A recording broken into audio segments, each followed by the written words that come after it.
ఇక్కడి పనులన్నీ ఆపేయండి. ఇక నుంచి వంటగదిలోని పనులన్నీ నా కళ్ల ముందే జరగాలి. ఏం జరిగింది సలీమా బేగం? ఏదైనా సమస్య? రహీం భోజనం విషయంలో ఏదైనా పొరపాటు జరిగిందా? లేదు మహామంగ గారు, నేను చెప్పేదేమిటంటే జోదా బేగం కోసం ఏది వండినా అది ముందుగా నేను రుచి చూడాలి. అంతేకాదు అది నా కళ్ల ముందే వండాలి. దయచేసి మన్నించండి సలీమా బేగం. జోదా బేగం భోజనం విషయంలో అసలేం జరిగింది? తప్పుకు మన్నించండి మహామంగ. తమరు మహామంత్రి, పైగా షెహన్షా గారి పెద్దమ్మ. అయినా నేను మీకు చెప్పగలిగిందల్లా ప్రస్తుతం నేను చేస్తున్నది కేవలం నా భర్తైన షెహన్షా గారి మంచి కోసమే చేస్తున్నాను. నాకు తెలియకుండా సలీమా బేగం దాచుతున్న సంగతి ఏమై ఉంటుంది? తమరు నన్ను తప్పుగా అనుకోవడం లేదుగా మహామంగ? లేదు, అనుకోలేదు సలీమా బేగం. షెహన్షా మంచి కోసం మీరే పని చేసినా దానికి నేను సదా మీకు సాయంగా ఉంటాను. నేటి నుంచి అంటే తక్షణమే ఈ వంటశాల మొత్తం సలీమా బేగం గారి నిర్వహణలో ఉండాలి. సెలవిప్పించండి. ఇంకో సంగతి, ఇక్కడ వంటశాలలో పనిచేస్తున్న వారు మాత్రమే ఇక్కడికి రావాలి. వాళ్లు తప్ప ఇంకే వ్యక్తి ఇక్కడికి రాకూడదు, ఇక్కడ ఉండకూడదు. చిత్తమమ్మగారు. ఆ స్త్రీ చాలా తెలివైన దానిలా ఉంది.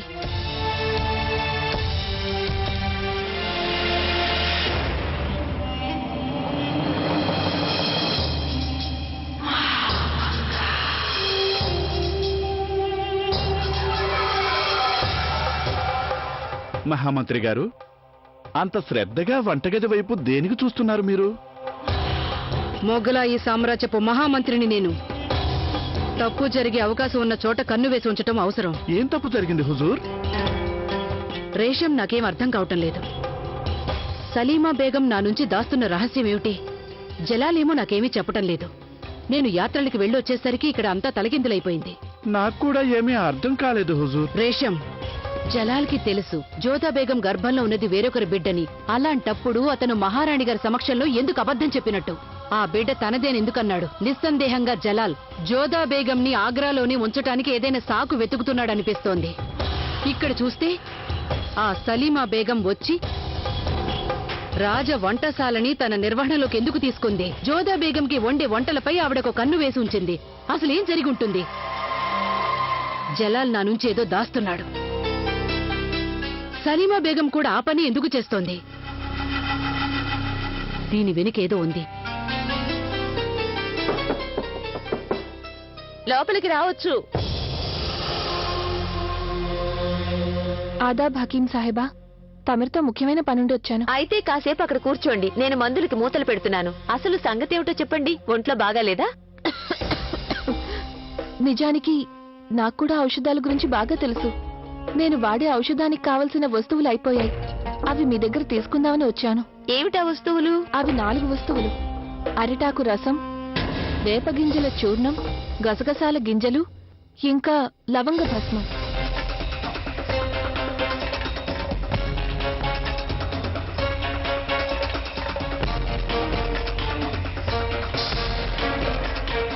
దయచేసి క్షమించండి అమ్మగారు. ఏమిటంటే ఔషధం ఇవ్వడం మా పనే, కానీ తెలుసుకోవడం కూడా ముఖ్యం. మీరు ఈ 4 వనమూలికల్నే ఎందుకు అడుగుతున్నారు? నా చేతుల్లోంచి ఔషధం లాక్కోవడానికి ప్రయత్నిస్తే ఒకటి అర్థం అవుతోంది, నువ్వు చేస్తున్నది నేరమని. ఒక స్త్రీ ముందే బుర్కా వేసుకుని ఉండడం చూస్తే ఏదో రహస్యం ఉందనిపిస్తుంది. మీరేదో నా నుంచి దాస్తున్నారు. పైగా ఈ ఔషధం కంటే మీరెవరో తెలుసుకోవడం నాకు చాలా ముఖ్యం.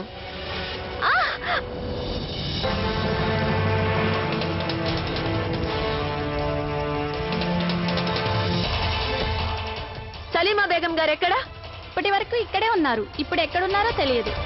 అయితే ఓ పని చెయ్యి, వెంటనే ఆవిడ కబురు పంపు. నేను ఆవిడని కలుసుకోవాలి. చికిత్స మందిరంలో వారి కోసం వేచి ఉంటాను. చిత్తం. ఆరోగ్యం ఎలా ఉందండి జోదా బేగం? ఎలా ఉంది అండీనా? అదేంటి అండి అంటున్నారు జావిదావతిని గారు? బాగుంది. ఆగ్రా వచ్చేసరికి మీ భాషే మీరు మర్చిపోయారా? నేనైతే ఆమెరు భాషను కూడా ఇంకా మర్చిపోలేదు. ఈవిడనేమో నేను మోతీ గారు అనాలి. మా అత్తగారేమో మహం గారండి, నేనేమో వదిన గారండి, మీరేమో బేగం గారండి. ఇక మీ గర్భంలో ఉన్నది వారు మొఘలాయి రాకుమారుడండి. జావిదావతిని గారు, తమరు ఎప్పుడొచ్చినా మనసుకి ఉల్లాసం కలిగిస్తారు. కానీ మీ భాషను నేను మరీ అంతగా నేర్చుకోలేదు, అందుకని మీరన్నది నాకు ఏమాత్రం అర్థం కాలేదు. కానీ తమరన్నది ఏదో నాకు నచ్చింది. తమరు మంచివారు కదా, అందుకే తమరి మాటలన్నీ మాకు నచ్చుతాయి. దాసి గారండి, మా బేగం గారండికి బాగా బాదం పప్పులు తినిపిస్తూ ఉండండి. ప్రణామాలు సలీమా బేగం, రండి కూర్చోండి. మీకు తెలుసా, జావిదా వదిలి గారండి చెప్పే మాటలు కొంచెం వినండి, ఆవిడెప్పుడొచ్చినా బాగా నవ్విస్తారు.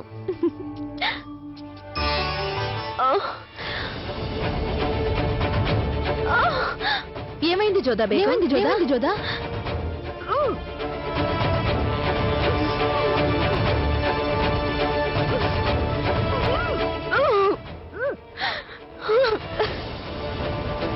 నాలుగు గంటల తర్వాత జోదా బేగం నీలిరంగులో వాంతి చేసుకుంటే ఆవిడ కడుపుతో లేదని స్పష్టమైపోతుంది. ఇదిగో జోదా, మంచినీళ్ళు తాగు. హకీం సాహిబా చెప్పిన మాట నిజమే అయింది. జోదా బేగం నీలిరంగు వాంతి చేసుకున్నారు. దీన్ని బట్టి చూస్తే జోదా బేగం గర్భవతి కాదన్నమాట.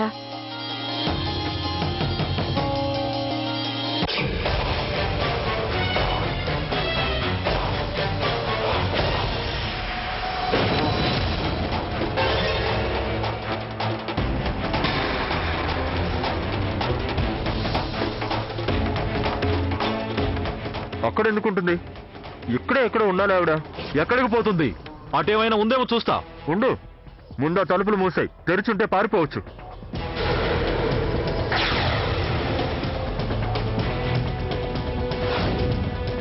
రంతమా, మేవాడ్, మార్వాడ్, అలాగే పూంతి, మనం ఒక్కొక్కటిగా ఈ ప్రాంతాలన్నింటినీ ఆక్రమించుకోవాలి. అప్పుడే దక్షిణాది వెళ్ళటానికి వీలవుతుంది. మనం మొత్తం హిందూ దేశం మీద మొఘలాయి సామ్రాజ్యపు పెత్తనం తీసుకొస్తే అప్పుడు యావత్ రాజపుత్ర ప్రాంతాలన్నీ కైవసం చేసుకోవచ్చు. అది మంచిగా అయినా సరే, లేక కత్తి చూపించైనా సరే.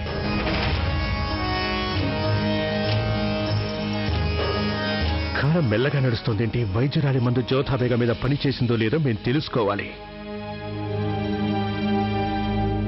షహిన్షా గారికి జయము జయము. సలీమా బేగం గారు తమని తక్షణమే కలుసుకోవడానికి అనుమతి కోరుతున్నారు. వారికి అనుమతిస్తున్నా, అందరూ వెళ్ళండి. ఖాన్ సాబ్, మా అనుమతి లేకుండా ఎవరిని లోనికి రానివద్దు. చిత్తం హుజూర్.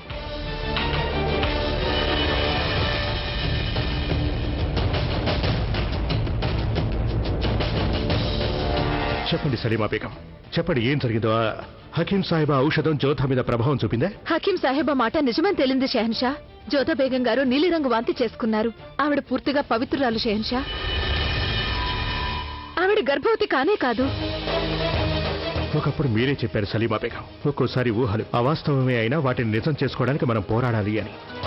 మేం తమరికి శుక్రియా చెప్పుకుంటున్నాం. అంతటి క్లిష్టమైన పరిస్థితుల్లో మీరు మాకు సరైన సలహా ఇచ్చి తోడుగా నిలిచినందుకు. హకీం సాహిబా కూడా మాకు చాలా సహాయం చేసింది. అందుకని తమరిది మా తరపున ఆవిడికి కానుక్క ఇవ్వండి.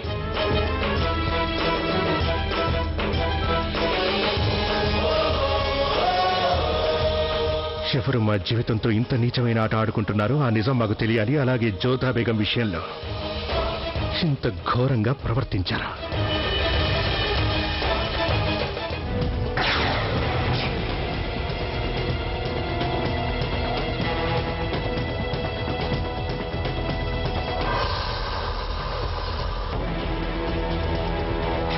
షెహన్షా గారికి ఆదాబ్.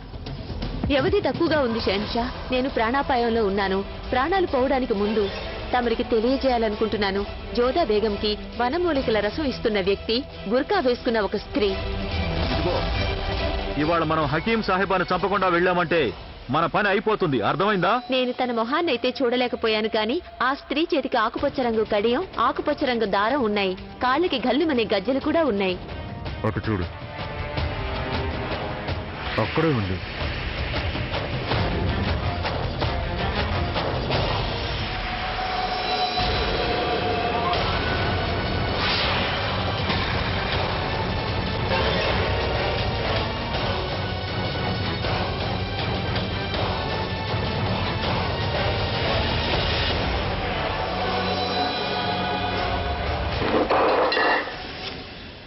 హకీం సాహిబా, ఎక్కడున్నారు మీరు? ఇది చూడండి, షెహన్షా గారు మీ సామర్థ్యానికి సంతోషించి ఈ ముత్యాల హారాన్ని పంపించారు.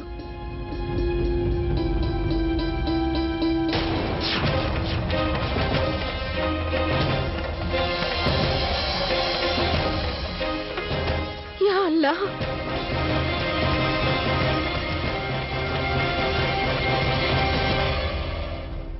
యా మేరే ఖుదా, ఇంత పెద్ద పన్నాగమా?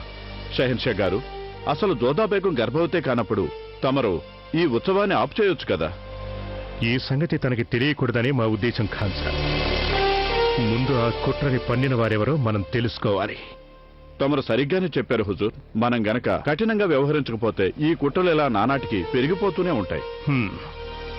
హకీం సాహెబ్ ఔషధం ప్రభావం చూపినందున జోధా బేగం పవిత్రత నిరూపణ అయినందున మాకు సంతోషంగా ఉంది. అలాగే షెహన్షా, ఏమైంది సలీమా బేగం? తమరు ఎందుకు ఇలా కంగారు పడుతున్నారు? షెహన్షా హకీం సాహిబా గారిని ఏమైంది వారికి? ఆవిని హత్య చేసేశారు షెహన్షా. నేను తమరు కానుకగా ఇచ్చిన ముత్యాల హారాన్ని ఆవిడకిద్దామని వెళ్లేసరికి చికిత్సా కేంద్రంలో ఆవిడ మరణించి పడి ఉన్నారు షెహన్షా.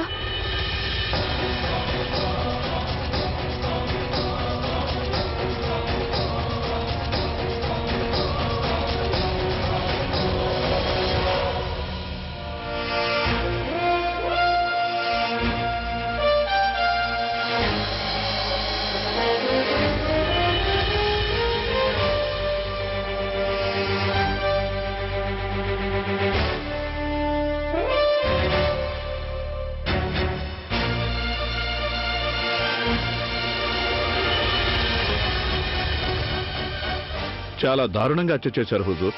ఎంతో మంది ప్రాణాలు కాపాడుతూ వచ్చిన ఆవిడ ప్రాణాలు ఇంత ఘోరంగా పోయాయే. ఈ ఘోరం చేసిన వారు ఎవరైనా ఖాన్ సాబ్, వాళ్ళకి తగిన శిక్ష మరణమే. వీరి మృతదేహాన్ని రాజలాంఛనాలతో ఖననం చేయించండి. అలాగే వీళ్ల కుటుంబంలో వాళ్ళందరినీ పూర్తిగా సంరక్షించండి. ఇంతమంది కాపలాదారులు నియమించబడి ఉండగా ఇంతటి దారుణాన్ని ఎవరు చేయగలిగారు? మాకు దీని గురించి వివరాలు కావాలి. ఇలాంటి ఘోరానికి దిగజారిన వాళ్ళు ఎవరో మాకు తెలిసి తీరాలి.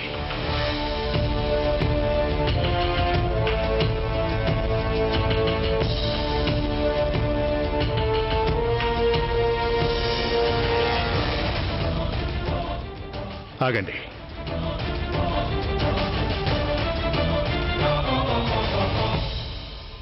హకీం సాహిబా చేతికి మట్టి ఎలా అంటుకుంది? ఈ మట్టి ఇక్కడికెలా వచ్చింది? ఇక తీసుకెళ్ళండి.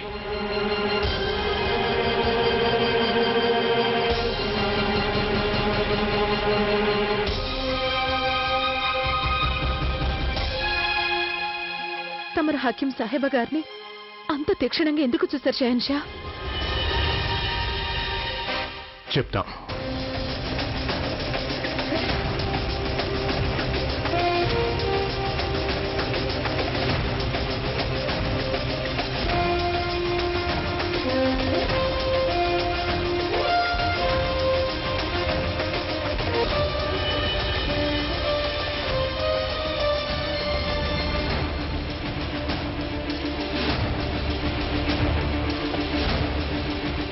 హకీం సాహిబా చేతులకి మట్టి అంటుకుని ఉంది. వైద్యానికి మట్టికి సంబంధమే ఉంది. మేం ముందే అనుమానించాం, కానీ ఇప్పుడు ఆ అనుమానం నిజం తేలింది. బహుశా ఆవిడికి తనని హత్య చేస్తారని ముందే తెలిసినట్టుంది. అందుకని ఏదో ఆధారం వదిలినట్టుంది.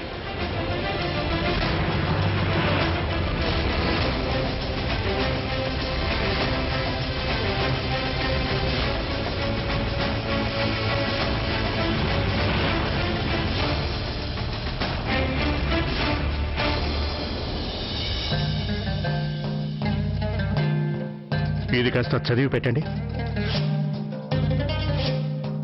షెహన్షా గారికి హకీం సాహెబ్ ఆదాబ్. వ్యవధి తక్కువగా ఉంది షెహన్షా. నేను ప్రాణాపాయంలో ఉన్నాను. ప్రాణాలు పోవడానికి ముందు తమరికి తెలియచేయాలనుకుంటున్నాను. జోదా బేగంకి ఆ వనమూలిక రసం ఇస్తున్నది బుర్కాలో ఉండే ఒక స్త్రీ. తను రాజభవనానికి చెందినది. బహుశా తన వద్ద ఆ ఔషధం అయిపోయినట్టుంది.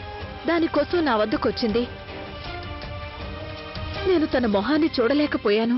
కానీ ఆ స్త్రీ చేతికి ఆకుపచ్చ రంగు కడియం, పసుపు పచ్చ దారం ఉన్నాయి. ఆమె కాళ్లకి గల్లుమనే గజ్జలున్నాయి. ఆ స్త్రీయే జోదా బేగంకి ఔషధం ఇచ్చిన వ్యక్తి. మీ బంధాన్ని అలా చెడగొట్టాలనుకుంది. ఈ సంగతి నేను సలీమా బేగం గారికి తెలియచేయాలనుకున్నాను.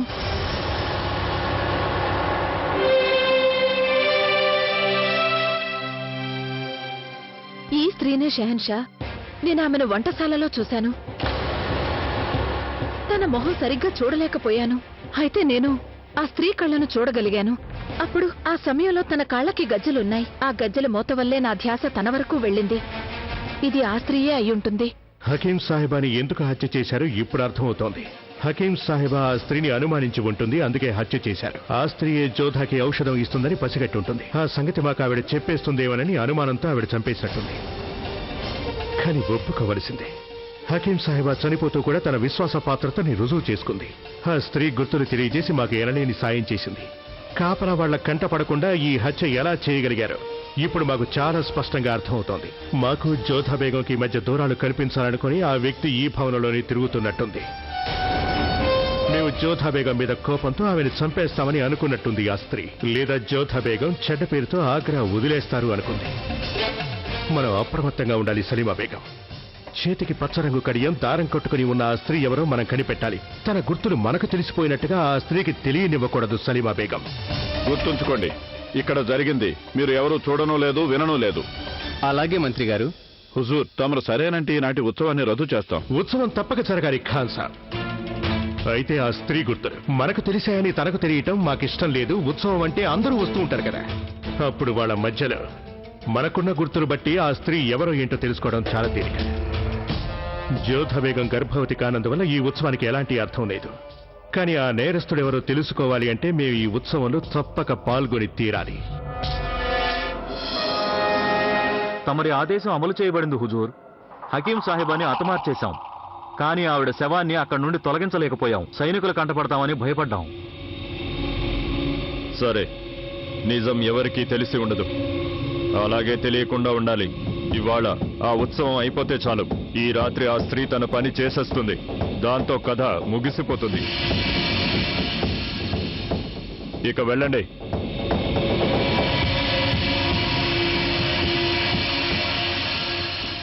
విన్నావా అమ్మీజాన్? మునీం ఖాన్ కాబూల్ నుంచి అబుల్ మాలిని తొలగించేశాడు. అందుకు నువ్వెందుకు అంతలా సంతోషిస్తున్నావు? ఎందుకంటే జలాల్ అన్న ప్రకారం మునీం ఖాన్ మంత్రి పదవి చేపట్టబోతున్నాడు. అంటే దీంతో నా రెండు చేతులు ఇంకా బలం పుంజుకుంటాయి అమ్మీజాన్. అదెలాగో చెప్తావా? కార్యకలాపాలకి బద్ధతకి ఏర్పాట్లు చేసుకునే మంత్రి అయిన బహదూర్ ఖాన్ నీ చేతిలో కీలుబొమ్మ కదా. మునీం ఖాన్ నా మనిషి కదా. అంటే నా బలానికి మరింత శక్తి చేకూరుతుంది అమ్మీజాన్.